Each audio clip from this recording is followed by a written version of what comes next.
Hi hello, മിഷേനി here. ഇന്ന് നമ്മൾ നോക്കുന്ന ടോപ്പിക്ക്, നിങ്ങൾക്ക് വേണമെങ്കിൽ ഒരു വ്യക്തിയെ ചിന്തിച്ച് ഈ വീഡിയോ കണ്ടു നോക്കാം. നിങ്ങൾ ആരെയാണോ ചിന്തിക്കുന്നത്, അവർ ശരിക്കും നിങ്ങളെ സ്നേഹിക്കുന്നുണ്ടോ, അവരുടെ ആ സ്നേഹത്തിൻ്റെ ആഴം എത്രമാത്രം ഉണ്ട് എന്നറിയാം എന്നൊരു ടോപ്പിക്കിലാണ് ഇന്ന് നമ്മൾ കാർഡ് എടുക്കുന്നത്. അപ്പോൾ തികച്ചും ഫ്രീ ആയിട്ടുള്ളൊരു സ്ഥലത്തിരിക്കുക, നല്ലപോലെ ബ്രീത്ത് ഇൻ ചെയ്യുക, ബ്രീത്ത് ഔട്ട് ചെയ്യുക. ഓക്കെ, അതിനിടയ്ക്ക് മറ്റ് ജോലികളിലൊന്നും ഏർപ്പെടാതിരിക്കുക. ഇത് ജനറൽ റീഡിംഗ് ആണ്, ടൈംലെസ് റീഡിംഗ് ആണ്. ഇത് ഈ പറയുന്ന ഒരു കാര്യങ്ങളും ഫോഴ്സ് ചെയ്ത് റെസനേറ്റ് ചെയ്യേണ്ട ആവശ്യമില്ല. ഓക്കെ, നിങ്ങളുടെ വ്യക്തമായൊരു എനർജി കാര്യങ്ങൾ അറിയാൻ നിങ്ങളുടെ ഒരു പേഴ്സണൽ റീഡിംഗ് എടുക്കുക തന്നെ വേണം. താല്പര്യമുള്ളവർക്ക് ചെയ്യാം. നമ്മുടെ അടുത്ത് തന്നെ വന്നെടുക്കണമെന്ന് ഒരു നിർബന്ധവുമില്ല. നമ്മൾ നെഗറ്റീവും പോസിറ്റീവും ഒക്കെ പറയും, സന്തോഷിപ്പിക്കലല്ല, നിങ്ങൾക്ക് ആ ഗൈഡൻസ് തരലാണ് നമ്മുടെ ഉദ്ദേശം. അപ്പോൾ താല്പര്യമുള്ളവർ താഴെ കൊടുത്തിരിക്കുന്ന നമ്പറിൽ ജസ്റ്റ് ഒരു ഹായ് അയച്ചാൽ മതി. അപ്പോൾ അതിൽ ഡീറ്റെയിൽസ് കിട്ടും. അതിൽ നോക്കിയിട്ടൊരു പ്ലാൻ തിരഞ്ഞെടുത്ത് പണം അടച്ചു കഴിഞ്ഞാൽ 24 മണിക്കൂറിനുള്ളിൽ ഞാൻ നിങ്ങളെ തിരിച്ചങ്ങോട്ട് വിളിക്കും. അപ്പോൾ നിങ്ങളുടെ കാര്യങ്ങളെല്ലാം പറഞ്ഞിട്ട് ഓൺ കോളിൽ നമുക്ക് റീഡിംഗ് എടുക്കാം. ഇങ്ങനെയാണ് നമ്മൾ ചെയ്യുന്ന പ്രോസസ്സ്. ഓക്കെ, താല്പര്യമുള്ളവർ മാത്രം വരിക. അപ്പോൾ നിങ്ങൾ ആ മനസ്സിലുദ്ദേശിക്കുന്ന വ്യക്തി, അപ്പോൾ നിങ്ങൾ ബ്രീത്തിനും ബ്രീത്ത് ഔട്ടൊക്കെ ചെയ്തിട്ട് വേണമെങ്കിൽ ആ വ്യക്തിയെ പറ്റി ചിന്തിക്കുക, അവരുടെ പേരൊക്കെ പറയാം. നല്ല രീതിയിൽ കറക്റ്റായിട്ടുള്ള ഒരു എനർജി അറിയാൻ സാധിക്കണം. ഇത് നിങ്ങളുടെ അല്ലാന്ന് ഞാൻ പറഞ്ഞു, ജനറൽ റീഡിംഗ് ആണ്. ജസ്റ്റ് ട്രൈ ചെയ്ത് നോക്കാം, അത് മാത്രമേ ഉള്ളൂ കേട്ടോ. ഓക്കെ, അപ്പോൾ അവരുടെ സ്നേഹത്തിൻ്റെ ആഴം എത്രമാത്രം ഉണ്ട് നമുക്ക് നോക്കാം. നമുക്ക് കുറച്ചധികം കാർഡുകൾ എടുത്ത് നോക്കാം. ഓക്കെ, ഞാൻ കാർഡ് ഷഫിൾ ചെയ്യാണ്.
നമ്മൾ 11 അല്ലെങ്കിൽ 13 കാർഡ് എടുക്കാറ്. ഇന്ന് 13 കാർഡ് എടുത്തിട്ടുണ്ട്. ഓക്കെ, അപ്പോൾ ഇതിൽ ഓൾ ഓവർ ആ വ്യക്തി നിങ്ങളെ സ്നേഹിക്കുന്നുണ്ടോ എന്ന് നമുക്ക് നോക്കാം. ഓരോരോ കാർഡിൻ്റെ എനർജി ആയിട്ട് പറയാം. ഇത് കേട്ടിട്ട് നിങ്ങളുടെ സാഹചര്യങ്ങളായിട്ട് എത്ര മാത്രത്തിൽ റെസനേറ്റ് ആകുന്നുണ്ട് എന്ന് നോക്കാം. ഓക്കെ, അവരുടെ സ്നേഹത്തിൻ്റെ ആഴം അറിയാം. 7, 1, 15, 4 റിപ്പീറ്റായിട്ട് വരുന്നുണ്ട്. 8, 5, 5ഉം റിപ്പീറ്റ് ആവുന്നുണ്ട്. 6, 9, 6ഉം റിപ്പീറ്റ് ആവുന്നുണ്ട്. 8 റിപ്പീറ്റ് ആവുന്നുണ്ട്. 6 റിപ്പീറ്റ് ആവുന്നുണ്ട്. 4, 5 ഇത് റിപ്പീറ്റ് ആവുന്നുണ്ട് കേട്ടോ. സോഡിയക് സൈൻ പറയുമ്പോൾ Gemini, Taurus, Aquarius, Capricorn, Libra, Aries, Leo, Taurus, Leo, Scorpio, Sagittarius. Okay, അതുപോലെ തന്നെ അക്വേറിയസ് വരുന്നുണ്ട്, ജെമിനി വീണ്ടും വരുന്നുണ്ട്. ഇത്തരം സോഡിയക് സൈനുകളും വരുന്നുണ്ട് ഇതിൽ. ഇത് ചിലപ്പോൾ നിങ്ങളുടെ ആ വ്യക്തിയിലാകാം, അല്ലെങ്കിൽ നിങ്ങൾക്കിടയിൽ. ആദ്യമേ പറയാം, ഇതിലൊരു നിങ്ങൾ no contact, breakup, less communication, age difference, ego, trust issue, ഇങ്ങനെ ഇത്തരം ഏതെങ്കിലുമൊക്കെ സാഹചര്യത്തിലായിരിക്കാം നിങ്ങൾ ഇരിക്കുന്നത്. വല്ലാതെ വിഷമിച്ചിരിക്കുന്ന ഒരു സാഹചര്യമായിരിക്കാം. നിങ്ങളുടെ റിലേഷൻഷിപ്പ് ഒട്ടും സ്മൂത്തായിട്ടല്ല പോകുന്നത് ഈ ഒരു സമയത്ത്. ഇതിലൊരു തേർഡ് പാർട്ടി ഉണ്ട്. തേർഡ് പാർട്ടി എന്ന് പറയുന്നത് വ്യക്തിയാകാം, സാഹചര്യമാകാം, നെഗറ്റീവ് എനർജീസ് ആകാം, ബ്ലാക്ക് മാജിക് ആകാം, അങ്ങനെ എന്തും ആവാം. ജാതി, മതം, ഇതൊക്കെ തേർഡ് പാർട്ടി ആയിട്ട് വരും. നിങ്ങളും ആ വ്യക്തിയും അല്ലാതെ പുറത്തു നിന്ന് വരുന്ന എന്തൊരു സാഹചര്യവും ഒരു വ്യക്തികളോ അങ്ങനെ എന്തും തേർഡ് പാർട്ടി ആയിട്ട് നമുക്കതിനെ കൂട്ടാം. കൂടുതലും ബ്ലാക്ക് മാജിക് ആയിരിക്കും. ഓക്കെ, നെഗറ്റീവ് എനർജീസ്, അത് നിങ്ങളുടെ ഒരു ബന്ധത്തിനെ തകർക്കാൻ മറ്റുള്ളവർ ശ്രമിക്കുന്നുണ്ടാകാം. അതിനുള്ളൊരു സാധ്യതകൾ കാര്യങ്ങൾ കാണുന്നുണ്ട്.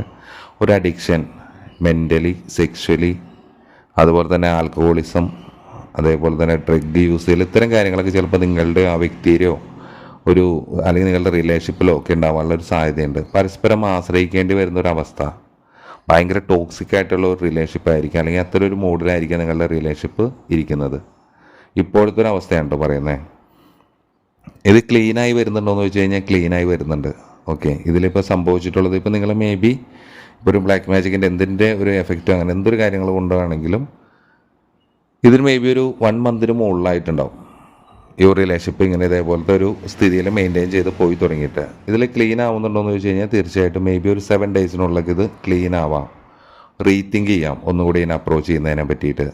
കാരണം നിങ്ങൾക്കിടയിൽ കുറേ രഹസ്യങ്ങൾ സൂക്ഷിക്കുന്നുണ്ടാകാം, നിങ്ങൾ തുറന്നു പറയുന്നതായിരിക്കാം, അല്ലെങ്കിൽ നിങ്ങൾ തമ്മിലുള്ള കമ്മ്യൂണിക്കേഷൻ കാര്യങ്ങൾ, ഡയറക്റ്റ് കമ്മ്യൂണിക്കേഷൻ കാര്യങ്ങളൊക്കെ തന്നെ വരുന്നതായിരിക്കും. അത്തരം സാധ്യതകൾ പറയുന്നുണ്ട്. ചതി, വഞ്ചന, അത്തരം കാര്യങ്ങളൊക്കെ ഉണ്ടായിരുന്നു. കുറേ കാര്യങ്ങൾ ഒളിച്ചു വെച്ചിട്ടുണ്ട്.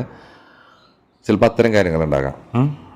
പിന്നെ പറയുന്നത് ഇപ്പോഴത്തെ ഒരു അവസ്ഥയിൽ ഈ ഒരു ബന്ധത്തിൽ ഒരു സ്ട്രെങ്ത് ഉണ്ടോയെന്ന് ചോദിച്ചാൽ ഒട്ടും ബലമില്ല. സെൽഫ് ഡൗട്ടാണ്. ഇപ്പോൾ നിങ്ങൾ ആ വ്യക്തിനെ സ്നേഹിക്കുന്നുണ്ടോയെന്ന് നിങ്ങൾ തന്നെ ചോദിക്കുകയാണെങ്കിൽ നിങ്ങൾക്ക് തന്നെ ഡൗട്ടാണ്. ഓക്കെ, അതേസമയം ഈ വ്യക്തി നിങ്ങൾക്കൊരു വീക്ക്നെസ്സുമാണ്. ഒരുപാട് ഇൻസെക്യൂരിറ്റീസ് ഉണ്ട് ഇതിൽ. നിങ്ങൾ തമ്മിലൊന്നും ചേർന്ന് പോകുന്നുണ്ടാവില്ല. നിങ്ങളുടെ ആശയങ്ങളും ചിന്താഗതികളും ഇതൊക്കെ തന്നെ വേറെ രീതിയിലായിരിക്കും. ലോ എനർജി ആയിരിക്കും ഈ ഒരു റിലേഷൻഷിപ്പിൽ തന്നെ പോകുന്നത്. റോ ഇമോഷൻ, പരിക്കനായിട്ടുള്ള ഇമോഷൻസ്. ഓക്കെ, ഒട്ടും അങ്ങോട്ടും ഇങ്ങോട്ടും ബഹുമാനിക്കാതെയോ ഒരു വാല്യൂ കൊടുക്കാതെയോ ഈഗോ, ഇത്തരം കാര്യങ്ങൾ കൊണ്ടൊക്കെ നിറഞ്ഞിരിക്കുന്നത്. ഒരുപാട് സ്ട്രഗിൾ ചെയ്യുന്നുണ്ടാകാം ഈ റിലേഷൻഷിപ്പിൽ. ഇനി എന്ത് വേണമെന്നറിയുന്നത്, ഇത് ഇനി എങ്ങനെ മുന്നോട്ട് കൊണ്ടുപോകും, ഇതെന്ത് ഓൺ ആൻഡ് ഓഫ് പോലെ ഇങ്ങനത്തെ ഒരു കഷ്ടത്തിൽ ഇതിനെ ചൊല്ലി ഒരുപാട് വിഷമിച്ചിരിക്കുന്ന കരയുന്ന ഒരവസ്ഥ കാര്യങ്ങൾ. ഓക്കെ, ഇത് നിങ്ങൾ വിചാരിച്ചിട്ട് സംഭവിക്കുന്നതായിരിക്കില്ല. മറ്റ് തേർഡ് പാർട്ടി നമ്മൾ ഈ പറഞ്ഞ പോലെ തന്നെ ഇഷ്യൂസ് കാര്യങ്ങൾ കൊണ്ടൊക്കെ സംഭവിക്കുന്നതായിരിക്കാം. അതിനുള്ള സാധ്യതകളും പറയുന്നുണ്ട്. പിന്നെ പറയുന്നത്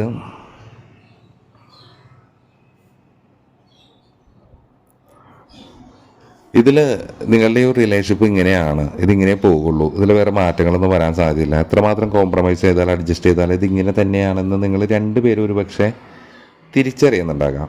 അങ്ങനെ തിരിച്ചറിഞ്ഞ് നിങ്ങൾ രണ്ടുപേരും ഈ ഒരു റിലേഷൻഷിപ്പിൽ നിന്ന്, ഈ ടോക്സിക് ആയിട്ടുള്ള ഒരു റിലേഷൻഷിപ്പിൽ നിന്ന് മൂവ് ഓൺ ചെയ്യുന്നുണ്ടാകാം, അല്ലെങ്കിൽ അതിനു വേണ്ടി ശ്രമിക്കുന്നുണ്ടാകാം, സമാധാനം കണ്ടെത്തുന്നുണ്ടാകാം. ഇപ്പോഴത്തെ ഒരു അവസ്ഥയിൽ നിങ്ങളിൽ ഒരുപാട് എന്താ പറയുക, നിങ്ങൾ അത്തരം ഉണ്ടായ കാര്യങ്ങളെല്ലാത്തിനും ക്ഷമിക്കാനും മറക്കാനും പൊറുക്കാനും എല്ലാത്തിനും തയ്യാറാകുന്നുണ്ടാകാം. നിങ്ങൾ അത്തരം ഒരു സാഹചര്യത്തിൽ നിന്ന് പൂർണ്ണമായിട്ടും മാറി നിൽക്കുന്ന ഒരവസ്ഥ, അല്ലെങ്കിൽ അത്തരത്തിലുള്ള വ്യക്തികളും ഈ വീഡിയോ കാണുന്നുണ്ടാകാം.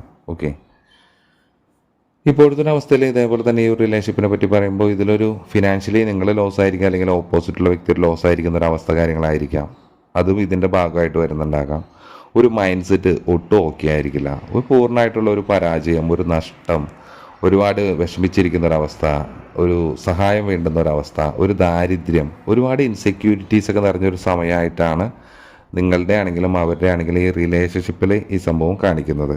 ഓക്കെ, ഇതിൽ മെയിൻലി വരാണെങ്കിൽ ഈ 2 വ്യക്തികൾ, ഇപ്പോൾ നിങ്ങൾ ആരെയാണോ ചിന്തിക്കുന്നത് ആ വ്യക്തിയായിട്ട് നിങ്ങൾക്ക് അല്ലെങ്കിൽ അവർക്ക് ഒരു ഈഗോ ഇഷ്യൂ ആയിരിക്കാം. ഓക്കെ, ഇതിലൊരു കോൺഫിഡൻസ് കുറവായിരിക്കാം. പല കാര്യങ്ങളിലും തീരുമാനം എടുക്കാൻ പറ്റാത്ത ഒരു കോൺഫിഡൻസ് കുറവ്, ഒരു അംഗീകരിക്കുമോ ഇല്ലയോ, അംഗീകാരം ലഭിക്കുമോ, അങ്ങനെ അത്തരത്തിലുള്ള പേടികൾ.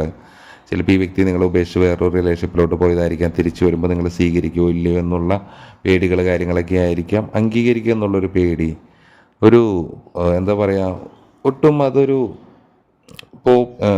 ഒരു കോൺഫിഡൻസ് ഇല്ലാതെ ഒരു ഈഗോ വെച്ചുകൊണ്ട് നടന്ന് വേണമെങ്കിൽ അങ്ങനെ വരട്ടെ, അങ്ങനെയാണെങ്കിൽ മാത്രം മതി, അങ്ങനത്തെ ഒരു സെറ്റപ്പിൽ നിൽക്കുന്ന ഒരു എനർജി 2 വ്യക്തികളുടെ ആവാം, ചിലപ്പോൾ ഒരാളുടെ ആയിരിക്കാം. നോക്കാം. പിന്നെ ഇതിൽ പറയുന്നത് നിങ്ങൾ നിങ്ങളുടെ സ്റ്റാൻഡിൽ ഉറച്ചു നിൽക്കായിരിക്കും. ചുറ്റുള്ളതൊന്നും നിങ്ങൾ കാണുന്നില്ല. ഓക്കെ, ശാരീരികവും മാനസികമായിട്ടുള്ളത് നെഗറ്റീവായിട്ടുള്ള ഒരു കാര്യങ്ങളും നിങ്ങൾ കാണുന്നില്ല. നിങ്ങൾ മെൻ്റലി ഫിസിക്കലി ഒക്കെ നിങ്ങൾ തന്നെ സ്വയം ഒരു വിക്ടിമായി കഴിഞ്ഞിട്ട് നിങ്ങൾ അതിൽ അനുഭവിക്കുകയാണ്. ഈ റിലേഷൻഷിപ്പിൽ നീ അനുഭവിക്കുന്ന ഒരവസ്ഥ. കാരണം ഇതിൽ നല്ലതേത് ശരിയേത് എന്ന് നിങ്ങൾ ചിലപ്പോൾ കണ്ണ് തുറന്ന് കാണാൻ തയ്യാറാവുന്നില്ല. അങ്ങനെ ഒരു മിസ്അണ്ടർസ്റ്റാൻഡിങ്, നിങ്ങൾ ഒന്നിനും തയ്യാറാവാതെ കണ്ണടച്ച് നിൽക്കുന്ന ഒരവസ്ഥ കാര്യത്തിന് പറയുന്നുണ്ട്. ചിലപ്പോൾ നിങ്ങൾക്ക് ചെയ്യാനുള്ള എല്ലാ കാര്യങ്ങളും ചെയ്ത് കഴിഞ്ഞിട്ടുണ്ടാകാം. അത് കഴിഞ്ഞ് നിങ്ങളൊരു തീരുമാനം എടുത്തിട്ടുണ്ടാകാം. നിങ്ങൾക്ക് ചെയ്യാനുള്ളതെല്ലാം ചെയ്ത് കഴിഞ്ഞ് നിങ്ങൾ വിശ്രമിക്കുന്നതായിട്ട്. ഓക്കെ, ഇനി എനിക്കൊന്നും ചെയ്യാനില്ല, എന്തെങ്കിലും മാറ്റങ്ങൾ വരണമെങ്കിൽ വരട്ടെ എന്നൊരു രീതിയിൽ നിങ്ങൾക്ക് ചെയ്യാനുള്ളതെല്ലാം റിലേഷൻഷിപ്പിൽ ചെയ്യേണ്ടത്. ഇപ്പം നിങ്ങൾ തമ്മിൽ എന്തെങ്കിലും ഇഷ്യൂസ് ഉണ്ടെങ്കിൽ അതെല്ലാം പറഞ്ഞ് തീർത്ത് മൊത്തത്തിൽ ആ ഒരു കാര്യത്തിനെ തീർത്ത് കഴിഞ്ഞിട്ട് നല്ല രീതിയിൽ പിരിഞ്ഞ് ഈ പറഞ്ഞ പോലെ മൂവ് ഓൺ ചെയ്ത് പോയ വ്യക്തികളും ഉണ്ടാകാം. അത്തരം സാധ്യതകളും വരുന്നുണ്ട്. അവർക്ക് സ്നേഹം കാര്യങ്ങളൊക്കെ ഉണ്ടോ എന്ന് ചോദിച്ചു കഴിഞ്ഞാൽ തീർച്ചയായിട്ടും ഇതിൻ്റെ സ്നേഹവും കാര്യങ്ങളുണ്ടോ എന്ന് ചോദിച്ചാൽ യെസ് എന്ന് തന്നെ പറയാം. ഇതിൽ കപ്പിൻ്റെ കാർഡുകൾ കുറവാണ് വന്നിട്ടുള്ളത്. എങ്കിലും മറ്റ് കാർഡുകൾ അതിന് സൂചിപ്പിക്കുന്നത് കപ്പുണ്ട്, നിരാശയുണ്ട്, വിഷമമുണ്ട്, ഇത്തരം കാര്യങ്ങളൊക്കെ തന്നെ ഇപ്പോൾ ഉണ്ട്. അതിൻ്റെ ഇടയ്ക്ക് തേർഡ് പാർട്ടി സിറ്റുവേഷൻസ് ഉണ്ട്. ഓക്കെ, അത് നിങ്ങളുടെ റിലേഷൻഷിപ്പിനെ നല്ല രീതിയിൽ സ്മൂത്തായിട്ട് കൊണ്ടുപോകുന്നില്ല. അത്ര ഇഷ്യൂസ് വരുന്നുണ്ട്. ഒരു പേഴ്സണൽ ട്രാൻസിഷന് വേണ്ടിയിട്ട്, അല്ലെങ്കിൽ അത് ഒരു പേഴ്സണൽ ട്രാൻസിഷൻ സംഭവിക്കുന്ന ഒരു സമയമായിരിക്കാം നിങ്ങളെല്ലാവരിലും. ചിലപ്പോൾ നിങ്ങൾ ഈ ഒരു മാറ്റത്തിനെ പ്രതിരോധിക്കാൻ ശ്രമിക്കുന്നുണ്ടാകാം, അല്ലെങ്കിൽ അതിനെ അംഗീകരിച്ച് മുന്നോട്ട് പോകുന്ന ഒരു അവസ്ഥയായിരിക്കാം. കാണുന്നവർ പലരാണ്. ഓക്കെ, നിങ്ങളുടെ എല്ലാ വിഷമങ്ങളും നിങ്ങളെ ചുമന്നുകൊണ്ട് നിങ്ങൾ പോകുന്നൊരവസ്ഥ, തിരികെ പോകുന്നൊരവസ്ഥ, അത്തരൊരു അസ്വസ്ഥത കാര്യങ്ങൾ പറയുന്നുണ്ടാകാം. പിന്നെ ഒരുപാട് ഇതിൽ സ്ട്രഗിൾ ചെയ്യുന്നുണ്ട്, ഒരുപാട് പ്രതിരോധിച്ച് നിൽക്കുന്നുണ്ട്. ഒരു അറ്റത്താണ്, ഇനി എന്ത് തീരുമാനം എടുക്കണമെന്ന് അറിയില്ല. പ്രതിരോധിച്ച് നിന്ന് നമ്മൾ ഏറ്റവും ഒരു അറ്റത്തായി, ഇനി എന്ത് ചെയ്യണമെന്ന് അറിയാത്തൊരവസ്ഥ, ഒരു മോട്ടിവേഷനോ കാര്യങ്ങളോ ഒന്നും തന്നെ ഇല്ലാതെ എന്ത് ചെയ്യണമെന്ന് അറിയാതെ നിൽക്കുന്നൊരവസ്ഥ ഈ ഒരു റിലേഷൻഷിപ്പിൽ. അത്തരം കാര്യങ്ങളുണ്ടാകാം. ഇത് ഫ്രണ്ട്ഷിപ്പ് ആകാം, എക്സ്ട്രാ മാരിറ്റലാകാം, ഫ്രണ്ട്ഷിപ്പ് ആകാം, അങ്ങനെ എന്തോ ആവാം കേട്ടോ. റിലേഷൻഷിപ്പ് എന്തോ ആവാം. ഏതൊരു വ്യക്തിനെ വെച്ച് വേണമെങ്കിൽ നിങ്ങൾക്കിത് കാണാം കേട്ടോ. ഇതിൽ നിങ്ങൾ മാനിഫെസ്റ്റ് കാര്യങ്ങൾ ചെയ്യുമ്പോൾ ഇതിൽ ഒരുപാട് നിങ്ങളുടെ റിലേഷൻഷിപ്പിൽ മാറ്റങ്ങൾ വരുന്നതായിട്ട് പറയുന്നുണ്ട്. ഒരുപാട് ഒരു കരിയറിലേക്ക് ഈ വ്യക്തി നിങ്ങളെ ഒരുപാട് സഹായിക്കുന്നുണ്ടാകാം. ഒരു ഫിനാൻഷ്യൽ ഓപ്പർച്യൂണിറ്റിയിലേക്ക് ഈ വ്യക്തി നിങ്ങളെ ഹെൽപ്പ് ചെയ്യുന്നുണ്ടാകാം. ഒരു കച്ചവടം അല്ലെങ്കിൽ പുതിയ ബിസിനസ്, അത്തരം കാര്യങ്ങൾ നിങ്ങൾ തുടങ്ങുന്നുണ്ടാകാം. എന്തുകൊണ്ട് തന്നെയാണെങ്കിലും നിങ്ങളിലേക്ക് വളരെ പോസിറ്റീവായിട്ടുള്ളൊരു കാര്യങ്ങളൊക്കെ തന്നെയാണ് വരുന്നത്, പണസംബന്ധമായിട്ടാണെങ്കിലും. ഓക്കെ, ഈ ഒരു വ്യക്തിയായിട്ടുള്ള റിലേഷൻഷിപ്പിൽ അവർ സ്നേഹിക്കുന്നുണ്ടെന്ന് ചോദിച്ചു കഴിഞ്ഞാൽ തീർച്ചയായിട്ടും അവർ നിങ്ങൾക്കൊരു വാല്യൂ തരുന്നുണ്ട്. പക്ഷേ നിങ്ങൾക്കിടയിൽ മറ്റ് ഇഷ്യൂസ് വരുന്നുണ്ട് എന്നാണ് എനിക്ക് മനസ്സിലാക്കാൻ പറ്റുന്നത് കാർഡുകളിൽ കൂടെ. ഒരു സെലിബ്രേഷൻ, ഒരു സന്തോഷം, ഒരു നല്ലൊരു ഹാർമണിയിലോട്ട് വരാം. ഇപ്പോഴത്തെ ഈ അവസ്ഥ കാര്യങ്ങളൊക്കെ മാറി ഒരു മാരേജ്, ഒരു ഹോം, ഒരുമിച്ച് താമസിക്കുന്ന ഒരവസ്ഥ, ഒരു കമ്മ്യൂണിറ്റി അംഗീകരിക്കുന്ന തരത്തിലോട്ട് ഈ ഒരു റിലേഷൻഷിപ്പ് മാറുന്നതൊക്കെ ആയിട്ടും ഇതിനെ പറയുന്നുണ്ട്. ഓക്കെ, അത്തരം സാഹചര്യം നോക്കാം. പിന്നെ ഒരു നല്ല വളരെ അച്ചടക്കമുള്ള, ഭയങ്കര ഡിസിപ്ലിനായിട്ടുള്ള, ട്രസ്റ്റ് വർത്തി ആയിട്ടുള്ള, ഹോണസ്റ്റ് ആയിട്ടുള്ള ഒരു റിലേഷൻഷിപ്പ് ആയിരിക്കാം നിങ്ങളും ഈ വ്യക്തിയായിട്ടുള്ളൊരു മെയിനായിട്ടുള്ളൊരു ഇത്. അവർ നിങ്ങൾ അത്രയധികം സ്നേഹിക്കുന്നുണ്ടാകാം. ഇതിൽ പൊസസീവ്നെസ് ഉണ്ടാകാം, ഈഗോ ഉണ്ടാകാം, ട്രസ്റ്റ് ഇഷ്യൂ ഉണ്ടാകാം, എല്ലാം ഉണ്ടാകാം. അതുപോലെ തന്നെ നിങ്ങളും ആ വ്യക്തിയെ അത്രയധികം സ്നേഹിക്കുന്നുണ്ടാകാം. കാരണം നിങ്ങൾക്ക് രണ്ടുപേർക്കും പരസ്പരം അങ്ങോട്ടും ഇങ്ങോട്ടും, കാരണം ഇതൊരു ഓൺ ആൻഡ് ഓഫ് റിലേഷൻ പോലെയാണ് പോകുന്നതെങ്കിലും ഇതിലെപ്പോഴും ഇത് സ്ഥായിയായിട്ട് നിങ്ങൾക്ക് പിരിയലുണ്ടാവില്ല. ഇത് ഇടയ്ക്കിടയ്ക്ക് തന്നെ സംഭവിച്ചുകൊണ്ടിരിക്കുന്നുണ്ടാകും, നിങ്ങൾക്ക് പിരിയാൻ സാധിക്കുന്നുണ്ടാവില്ല. അപ്പോൾ ആ ഒരു വ്യക്തി നിങ്ങളെ നല്ല രീതിയിൽ സ്നേഹിക്കുന്നുണ്ടെന്ന് ചോദിച്ചാൽ തീർച്ചയായിട്ടും ഇപ്പോഴത്തെ ഒരു അവസ്ഥയിൽ ആ വ്യക്തിയുടെ സ്നേഹത്തിൻ്റെ ആഴം ഇതൊക്കെ തന്നെയാണ്. അവർ നിങ്ങളെ സ്നേഹിക്കുന്നുണ്ട്. നിങ്ങൾക്കിടയിലുള്ള ഇഷ്യൂസ് ആയിരിക്കാം നിങ്ങൾക്കിടയിൽ വൻ മതിലുകൾ തീർക്കുന്നതെന്ന് വിശ്വസിക്കുക. ഓക്കെ, നമ്മൾ ഡെയിലി റീഡിങ് ഇട്ടിട്ട് അത് അധികം പേര് കാണുന്നില്ല. അപ്പോൾ അതുകൊണ്ട് താൽക്കാലികമായിട്ട് ഞാനത് സ്റ്റോപ്പ് ചെയ്തേക്കാണ്. അപ്പോൾ നമ്മൾ പണ്ടതേ പോലെ തന്നെ, കാരണം അതിൽ നമ്മൾ അത്രയും വീഡിയോസ് ചെയ്തിട്ടും അത് വ്യൂസോ കാര്യങ്ങൾ വരാതെ സ്ഥിരമായിട്ടൊരു ഇതില്ലാതെ നമ്മൾ വെറുതെ അങ്ങനെ ചെയ്തിട്ട് കാര്യമില്ല. വെറുതെ വീഡിയോസിൻ്റെ എണ്ണം കൂട്ടാന്നുള്ളൂ. അപ്പോൾ നമ്മൾ ഇതേപോലെ പണ്ടതേ പോലെ തന്നെ ഇടയ്ക്കൊക്കെ വന്നിട്ട് ഇതേപോലെ കുറച്ച് വീഡിയോ ചെയ്യും. അപ്പോൾ താല്പര്യമുള്ളവർ കാണാം. പുതിയ ടോപ്പിക് ഉണ്ടെങ്കിൽ സജസ്റ്റ് ചെയ്യാം. ഓക്കെ, അപ്പോൾ നമ്മളടുത്തൊരു വീഡിയോ ആയിട്ട് വീണ്ടും കാണുന്നവരെ ബൈ ഫ്രം മിഷാനി.